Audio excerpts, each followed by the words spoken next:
Welcome back to Monday Night Football. This has caused great excitement in the office today.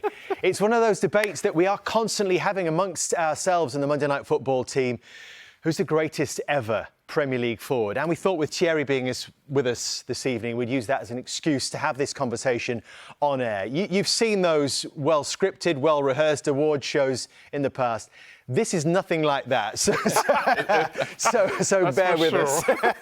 So we have set ourselves this little challenge, and first thing we had to do was build a shortlist and set ourselves a criteria of what we're actually talking about. What constitutes a Premier League forward? Well, here is it's a long shortlist, but first of all, Jamie, what we should say is, not everyone has managed to fit onto our shortlist. So we are discounting players, really, who didn't play most of their career in a front three in the Premier League. So who are you? Us, yeah. David Silva, you. Kevin De Bruyne. Attacking midfield players are not in it, yeah. Giggs, Lampard, Steven Gerrard. Yeah. And we're not saying this is exclusively about the best goal scorers either. So, again, there are some great goal scorers that are missing from this. Andy Cole, Robbie Fowler, Michael Owen, Ruud van Nistelrooy. Van Persie. Van Persie hasn't made the shortlist, the long shortlist either. So give us an idea of what's in your head when you're thinking about the greatest Premier League forward.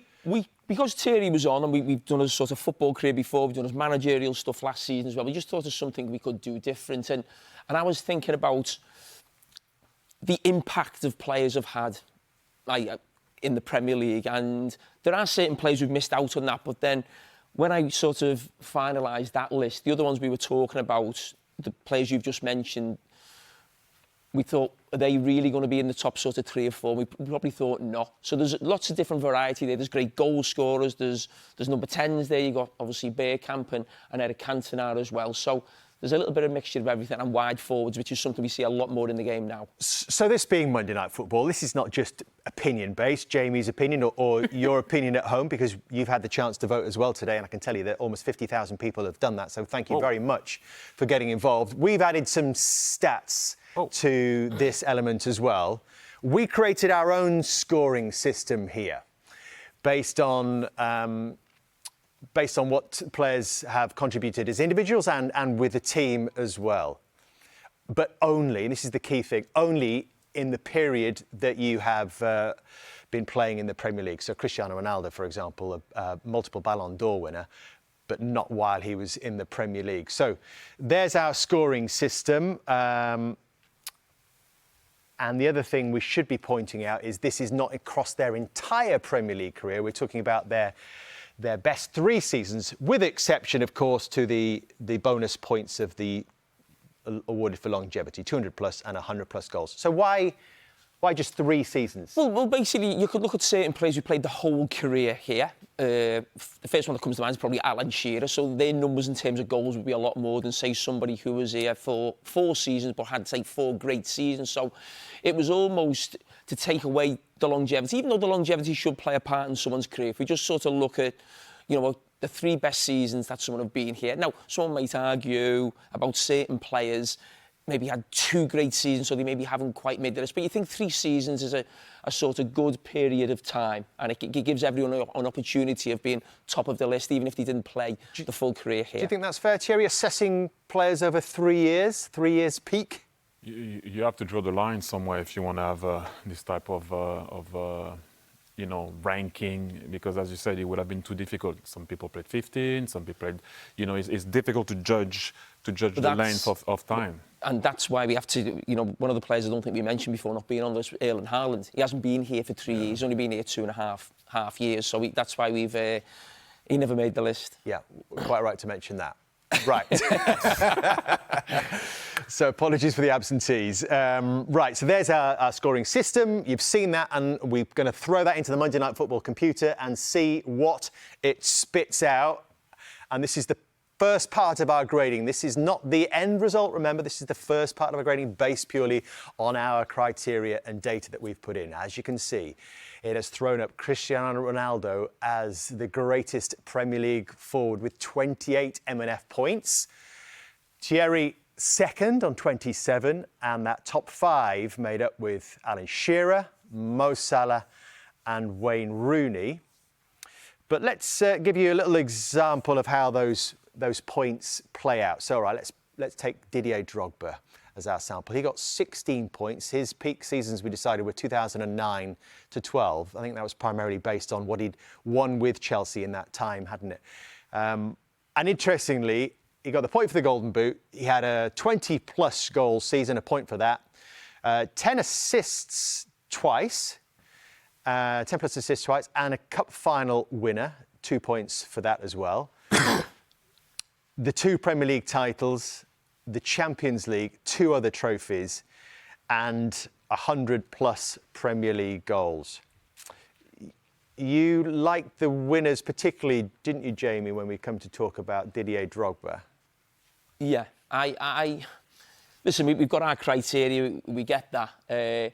But for me, when I look at some of these best players and when I've put mine in order, winning trophies is pretty high up on sort of, where my players are ranked. Suarez, Kane, Bergkamp, Eden Hazard, all at the bottom of this list right now. So now we'll get this debate started because Jamie's going to give us his own rankings. So we've asked him to come up with his top 10. His 10th player will get 1 point and his top player will get 10 points. That sounds simple enough? Right, so time to reveal then. Jamie, let's start with the number 10 on the Jamie Carragher hot list is Gareth Bale. Gareth Bale.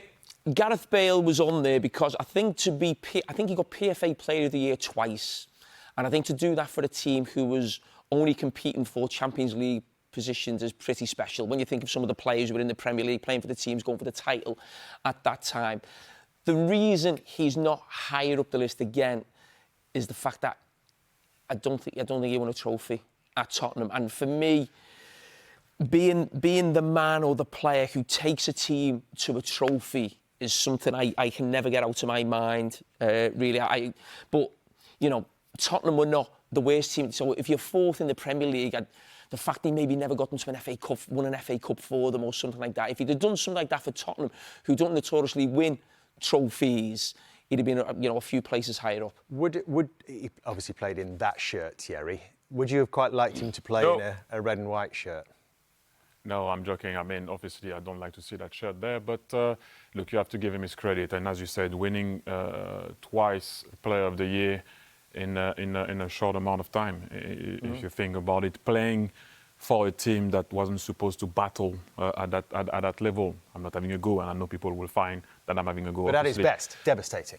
Yeah, when he had the ball at his feet. I mean, when you put the second gear, the third gear, the fourth, the fifth, the sixth. I don't know how many gears he had. It was just unstoppable. I remember the game, was it in Milan in the Champions League? It was just astonishing. It was, and he went on to be special even more after that. Yeah, special player. Number 9 on Jamie's list, also from North London. Hey! Now we're talking, Thierry. Tell us about Dennis Bergkamp. No, it's tough for me to see Dennis there because it's I have my Arsenal hat on, and for me it changed the mood of the camp. I'm not saying that Arsenal were not successful before Dennis Bergkamp, and we all know what happened with the Joel Graham and Ian Wright and Kevin Campbell. Obviously, bless him.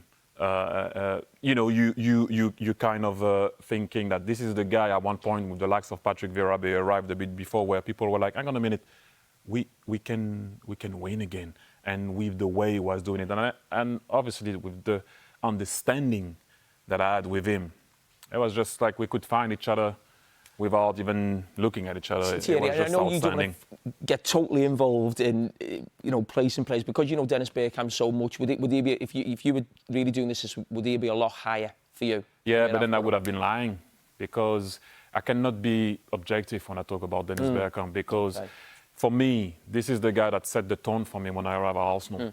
Because when I used to arrive at 8 in the dressing room, the guy is at 7:30. He arrived at 7:30. He arrived at 7:29. Then I'm coming to it. He's there to it before me. I'm taking free kicks. He finished taking free kicks. I'm like, he's a guy for real. So I always have the utmost respect for guys like that because He showed me the way, and he also, by the way, you're not taking the keys off the hand of a guy like that. You have to make sure that you grab the keys and you do better than what he did, which was virtually almost impossible when I first arrived. But because he was the way he was, he showed me the path. So it's very difficult for me to not put Dennis Bergkamp higher. But hey, this is not my list. OK, so in at number 8 goes another player who played his trade in London, and that was Eden Hazard, another player that you know really well, Thierry. So what is it that gets him, Jamie, above Bergkamp and Bale? When Bergkamp came in mid-90s, but I think when Arsenal got back to being a team competing for titles. So 97, 98, Dennis Bergkamp is the best player in the league, and Arsenal win the double. And then Arsenal have a few years, and then Thierry comes and a new team is formed. But for me, Eden Hazard, I think, won Player of the Year twice and took Chelsea to the title twice. And I think for a 2 or 3 year period there, he was the best player in the Premier League. And the reason I would put him above Bergkamp is the fact that I think he was the main man in that team. I think Bergkamp was for a season, but then I think this guy came along when he started winning trophies again in 2002. So I think he was the best player in the team, winning the title for longer than Bergkamp was the best player in his team. We were talking about Eden Hazard in the office earlier, and Thierry, you said, let me get this right, this is a player who can do everything or anything. For me, you have players that gets the ball in certain situations and they will execute what they need to execute. This guy was bailing you out from anywhere, in any situation, in any position.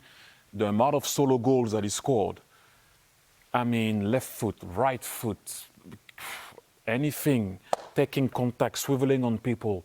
It's a different ball game for me because you have the guy that stays in the position and wait for the ball and execute. I repeat myself. You have the guy that goes in midfield and goes everywhere and say, you guys have a problem? Just give me the ball and I'll bring it up. It's a different ball game for me. And this is the type of guy that I will pay to watch, personally. You know him really well. Can you give us an insight into his mentality of maybe why it didn't quite happen for him at Real Madrid? I mean, we're just talking about him as a Premier League player. That's what we're judging. But is there something in his makeup? Was it Real Madrid? Was he just unlucky? No, Eden is a lover of the game, and he will play because of the love of the game. He doesn't want any aggro. He doesn't want any trouble. He just want to go on the field and play, and then enjoy his family, and then enjoy his holiday. And then let me go on the field and play. And if I'm not good enough, then bye-bye, I'm going to go. And that's what he did. But for me, and especially I worked with him, what he could do sometimes in some situations. Wow. Sometimes with the national team and the boss had some great tactics and everything. I cannot say that Roberto Martinez when we were Belgium. But the amount of time you just gave the ball to Eden and then he sorted it out. It's just frightening. I actually think, again, it's not to do with the Premier League. I think when you finish third in the World Cup, I actually think he was the best player in the World Cup tournament. I thought so also. Yeah, I thought he was the best player. All right, let's see who's next on your countdown, Jamie. I can't remember who it is, actually. Oh.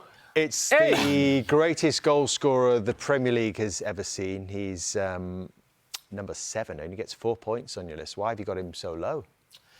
I think probably the reason being is I hold quite a high stock with the trophy situation. Now, I know he won the Premier League, and listen, he was one of the faces of the original Premier League. At the start of the Premier League, you think of Alan Shearer.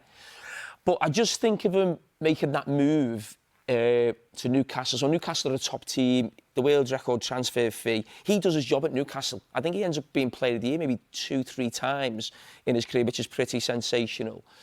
But I just think... I'm not saying they had to win a league, but even an FA Cup or a UEFA Cup or something, be the man who scores the goal in the big cup final. I know they had a couple of FA Cup finals with Newcastle, but they didn't win them. That's just the little thing when I think of other players who have picked ahead of him. It's because they've won a lot of trophies and maybe won big games themselves, and that's the only thing that probably lets it down. We've got him in a Newcastle shirt here. The 3 years they actually took for the M&F grading was the 3 first years at Blackburn, when he got 30 plus every single season and took them to a Premier League title. That is pretty extraordinary achievement. Thierry, would you say? look, that's a raw finisher. This is like, I didn't have that in my locker, so the admiration is crazy, because he's the type of guy that will make any cross, even the bad one low in your feet, he will go and get. Like sometimes when wingers make the striker better, but I have to say that sometimes he made the cross of the winger like a good cross when he had no right to score from those positions. And you have to give him his respect. But once again, it's Jamie's list. Little hot I'm going to have the potato. Toon Army on my case as well. Take your list. The Toon Army and the Blackburn Army Yeah. as well. All right, let's have a look next. Popular pick, I think, for a lot of people. We were talking about this earlier. Wayne Rooney at number 6. Thierry, I'm going to come to you first on Wayne Rooney. What was Wayne Rooney at his best? First of all, I played against him, and obviously that goal against when we lost against Everton. And I always remember at the end of the game, when I said, well done, when I touched him, I was like, why are you so, like, you were so strong. I'm like, how old are you? Like, I'm 16. I'm like, whoa, wow. Look, he could do anything. This is one of the the discussion that we have sometimes with Jamie when I'm with him. I'm like, who could play in the 4 positions? This guy could. He could play on the right, give you a hand. He could play on the left. He could play behind the striker. He could play as a early doors. It was devastating when he was playing as a 9. So, when you're a coach and you have a player like him, he can give you a lot. And obviously the goals, the tenacity, the everything. The grit. The Did you want to get him everything. a little bit higher on your list? No, listen, I'll put him in. I know Wayne well, but I think he's sometimes a little bit. I wouldn't say forgotten's the right word, but I think sometimes we forget, because sometimes maybe a lot of it came when he was so young, and we're expecting him to be the best player in the world or something. That it's like, we thought he was actually going to do a little bit more than what he did. I actually think he was at his best as a centre forward. Me, you think of all the positions that he played. There was always this talk that he was a number 10. I actually thought he was at his best right up front, right up against centre backs. And as Thierry said, that he could do everything. So the reason you'd look at someone like maybe Alan Shearer's got probably a better goal record than him, but you think about like the trophies that he won in the big games. He scored in the Champions League final. I think they lost that one to Barcelona, but he's played in 3 or 4 Champions League finals, won all the biggest trophies, scored lots of goals. Manchester United's record goal scorer. So, for me, he did it for so long. I know we're looking at a 3-year period, but that wasn't automatically all the criteria for me. I'm looking at all these players across the whole career, really, and I just think Wayne, to be sort of top goal scorer for a club of that stature and the trophies he won, had to go there. But Didier Drogba goes into your top 5. Why ahead of Wayne Rooney and Alan Shearer? Well, if you actually look at Didier Drogba's goal-scoring record, it can't go anywhere near Shearer's. But when I think of him and picture Drogba, I picture him in the biggest moments, decisive moments, winning his team trophies.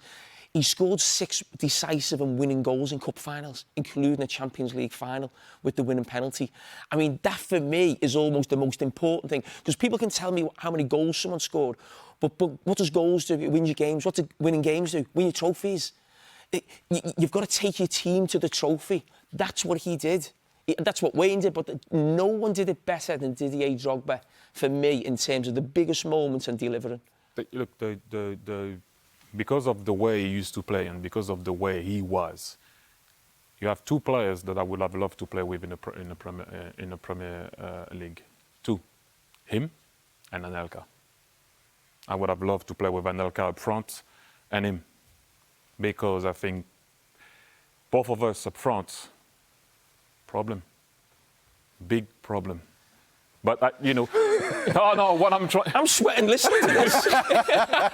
No. But I saw him the other day and we were actually talking about it. We sat down at the airport and I went, can you believe if we played both of us together? Because he didn't like too much to go out of that area. I was more of a mover, a bit everywhere, and it would have been a bit of a problem. And let's not forget, and I know he's not in the list or in everything, but Anelka was a problem also. I would have loved to play with Nicholas. Another thing I just want to mention him, because I'm going to mention on a couple of other players, and it was probably something I think I mentioned with Dennis Bergkamp. being the first guy who takes you to something special. Now, it wasn't just him. There was Terry, there was Lampard. But they started this Chelsea generation of being successful. I think it's easy when you come late and that team have already got that sort of mentality of being winners and expect to win. They didn't have that before he came in. I suppose there is a similar argument about your choice at number 4, who is Eric Cantona.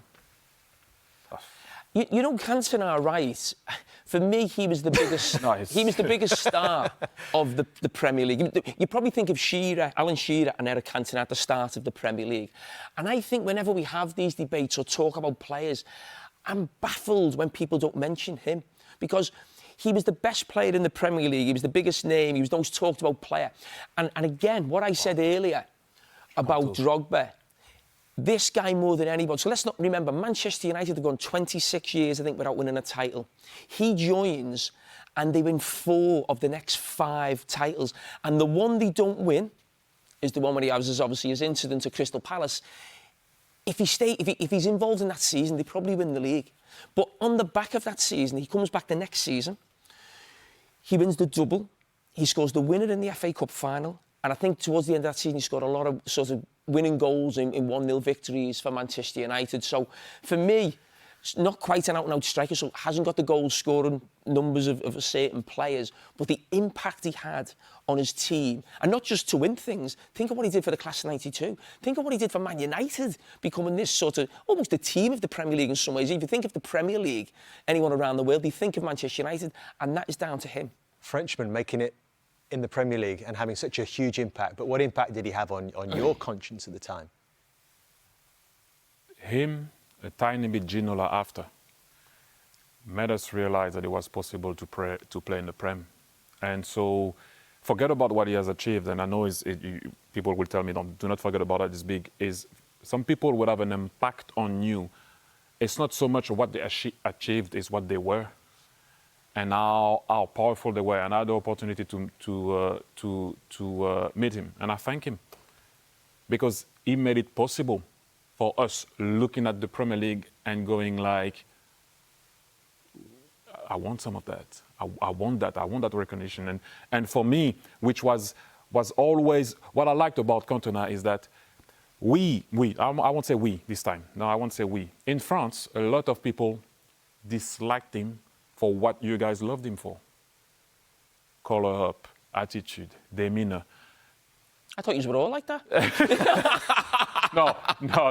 But you know what I mean? Like, it's just, I thank him, basically. This is what I said. When I saw him, I said, I just wanted to thank you because you made it possible for us to believe that it's possible to achieve something abroad. You know, you had the guys that went in Italy at that moment, you know, the likes of De Sailly, and I'm not going to name everybody, Deschamps, Zidane. But he made it possible for us to see a path in England. So thank you. I mean, did he respond to you when you said that? Thank you. Yeah, he did. He did. To be fair, he said, "Oh, thank you. That's very nice," and it stayed there. But it was kind of a nice moment. You know, sometimes you meet people, you don't have the time to just tell them a thank you, and it was a real one because what he did it for everybody in France. So thank you. All right, into the top 3 then, Jamie. Getting to crunch time. And Cristiano Ronaldo is your number 3. He was number 1 on the M&F points rankings. This, remember, is purely based on his Premier League output. So tell us why he's at number 3 on your list. Listen, he was amazing in the Premier League. He won everything you could possibly think of winning. Arguably one of the greatest Premier League teams or front threes we've ever seen. Ballon d'Or winner.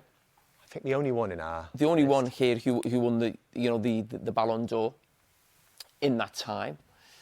And the big debate I had right throughout this day, I mean, I'll all the picks I've had all right throughout this list that we've gone through, I'm absolutely fine with. Him and the guy I've picked second, I was tossing and turning all day, thinking about it and where we'd go to. But yeah, people may think he should be higher, but as I said, we're not counting the Real Madrid stuff and stuff like that. But what I would say is, it's that, well, I've got to reveal who's number 2 then if I'm starting to... Listen, number 2, the big debate for me was Ronaldo or Salah in that position. Now, the only... I think Mo Salah's record in the Premier League is better than Cristiano Ronaldo's. But what you've got to factor in is Cristiano Ronaldo came as a very young boy. You know, he was an 18-year-old kid, so he almost took 2 or 3, maybe a little bit more than that years before he started getting his 40 goals a season. Mo Salah gets 40-odd goals in his first season, but he's more mature, he's had bigger experience, so you've got to factor that in. Ronaldo probably got to the level in terms of Ballon d'Or. Mo Salah didn't get there. But something that I mentioned with Cantona, especially Cantona, is that Ronaldo winning the league at United at the time, even though Arsenal and Chelsea were doing well, Man United were a team you think win the league. That's what they're supposed to do. Mo Salah joined a Liverpool who hadn't won the league for 30 years. So a little bit like Cantona, where they've gone so long. So the fact that Mo Salah was part of that team that took Liverpool to the first title in 30 years, I think just edged it. Now, his goal scoring and assist record is a lot better than Cristiano Ronaldo's in the Premier League. But again, you factor in Ronaldo was a younger player. So the fact that Liverpool didn't have a history of winning Premier Leagues before Mo Salah came, and Manchester United did with Cristiano Ronaldo, means I just went for Mo Salah. Before you reveal your surprise winner,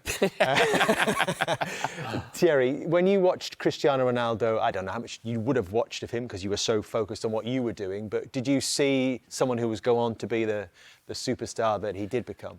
Yeah, it was easy to see even at the youth level. I saw him play against France in I think it was on the 21 or on the 19. I think it was on the 19 or something like that.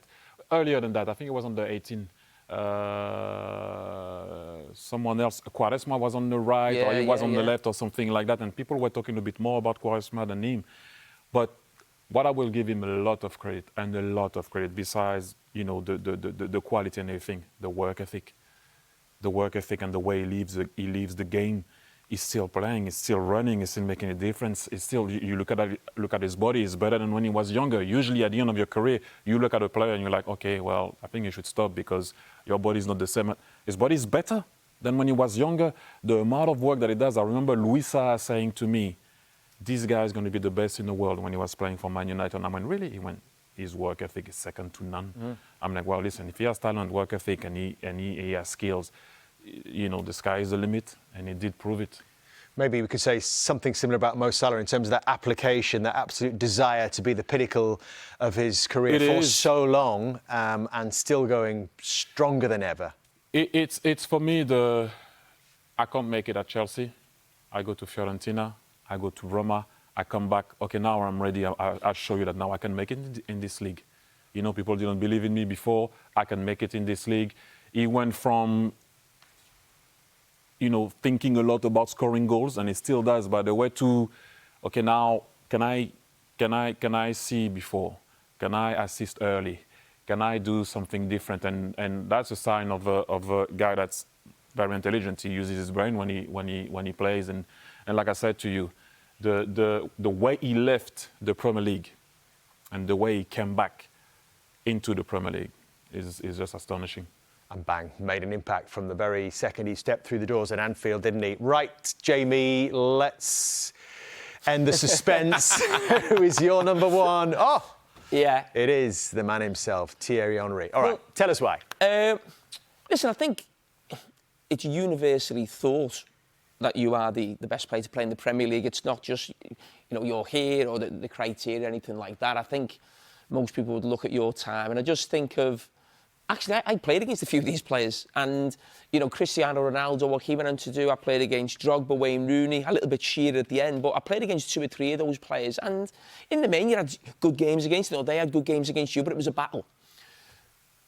Thierry is the one player on that list who made me feel completely inferior, that I couldn't cope really going into the games. I'd never felt like that before about coming up against a player. Was the physicality, because of the skill? What was it? All of it. Because certain players you think, oh, I can do that, I can do, you know, pace, physicality, skill. There wasn't any area I thought there was a sort of weakness where there was a bit of a chink in the armour, you could maybe get the better of them or something like that. And you look at the Arsenal teams, I still say, even though that Arsenal team didn't win the Champions League, that is still the best team I ever played against from 2002 to 2004. Arsenal probably threw the league away, I think, in 2003 as well. The best team in the league for 3 seasons, invincible season as well. And I think, Thierry, when you talk about, I know you might not want to get involved, you're trying to not make eye contact with me here. Yeah, that's what. But when I think about players, and we've got goal scorers on there, but when you've got players, he scored over 20 Premier League goals in the season and over 20 Premier League assists as well. That is like an all-round footballer. That's somebody who wants to score goals, that's somebody who's unselfish as well. So I think that all-round ability makes you number one. We'll show you in a minute what that does to the bigger picture in terms of our calculations. We just want to show you this graphic in the meantime as well. The best minutes per goal, because the three players that you left off the shortlist, Jamie, were Sergio Aguero, Harry Kane, and Luis Suarez, who all feature very highly in there, as should I point out, does Thierry.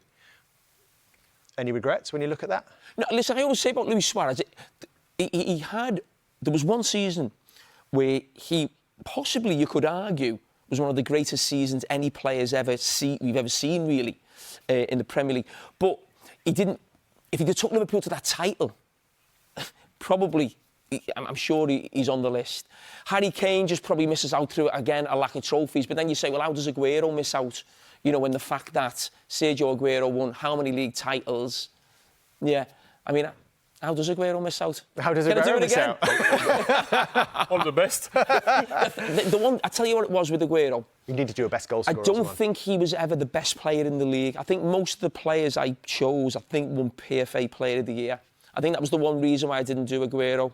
I hope I've got that right, but I don't think he was ever... He was always one of the best 4 or 5 players in the league, but I don't think he was ever PFA Player of the Year. And he didn't actually get in the PFA Team of the Year too often. I thought you also might use this to justify your Alan Shearer ranking as well, because he actually features quite lowly in terms of the minutes per goal, despite the incredible volume of goals. Yeah, but a lot of that comes through the longevity, which in some ways helps him get 260 goals. But as he's getting older, he's not the same player. He's also playing for a Newcastle team towards the end of his career that isn't a great team, really. All right, so let's add up Jamie's rankings and the points that have been allocated with the Monday Night Football data and see what this table does. Again, this is not the final outcome, but Thierry has now taken the lead, 1 point ahead of Cristiano Ronaldo. Then our top 5 of Salah, Shearer and Wayne Rooney. So it looks like it's a bit of a fight out between those top 5. And we will now take the public vote. Oh. Remember, 50,000 almost voting for this. Wow. And the votage percentages see Thierry Henry, 31% of the public vote. Alan Shearer, 18%. Mo Salah at 14%. And then it's Rooney and Ronaldo. I'll tell you what that is, right? I'm wondering if there's a split in the vote. Do you think that's the case? No, there's recency bias. Because I'm telling you, for Alan Shearer? This is what I'm talking about. How can Cantona be on that? But maybe there's Manchester United fans that are voting against each other here as well. Maybe. Yeah, that's a good point. Because there is a split vote. Anything surprise us here? Well, not a single vote for Gareth Bale. He didn't make the percentage. He did get some votes. Leave me out of that one. OK, so, right. So, 10 points for Thierry because he's out in front, and 1 point for Eric Cantona. That is our top 10. So, you've heard the debate. You've seen all the calculations. This is the most suspenseful moment in the history of Monday Night Football. Who will be crowned the greatest ever Premier League forward? Wow. Ooh.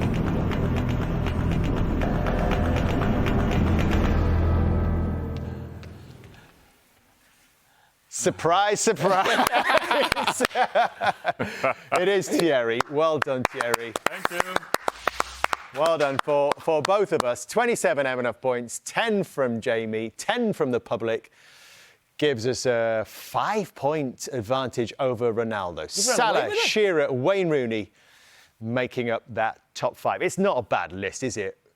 However you actually managed to rank them, it feels like we've got that just about right. Thierry, would you like to make a speech? Thank you. No, joking aside. I mean, those are the type of stuff that you dream of, really. When you see the players on the list, and like I always said, if you don't play for Arsenal and you don't play with the players that I played for, and then yes, we can talk about me playing and all of that. But look, for me, when you're part of that list, you're already a winner, really.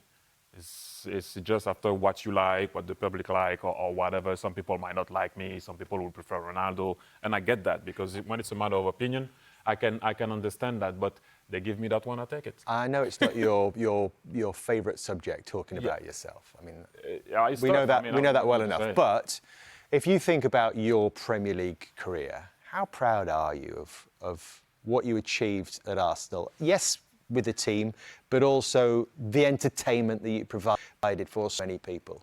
No, there was a turning point in my career, and believe it or not, people always thought that my career was just an easy one, and it wasn't. I always had to prove to everybody that I could. So I will take after the World Cup, I went back 2 years with the under-21, and I always went to play. I never didn't show, and we played the games against Ukraine, and we won, I think, 4-0, and I gave four assists, and David Trezeguet scored 3 or 4 goals. And before, when you used to play under-21, you used to play the same team as the A team for the national team. Someone got injured. Who did they call? They called David Trezeguet, not me. And I said, okay, well, so you don't see my assist, so I need to score an assist. So that's why my mind did change, because when you play as a winger for a very long time, you go up and down, and you give a ball to the striker, and he grabs the glory. And I was like, okay, if I ever go back as a 9, let's not forget about assisting.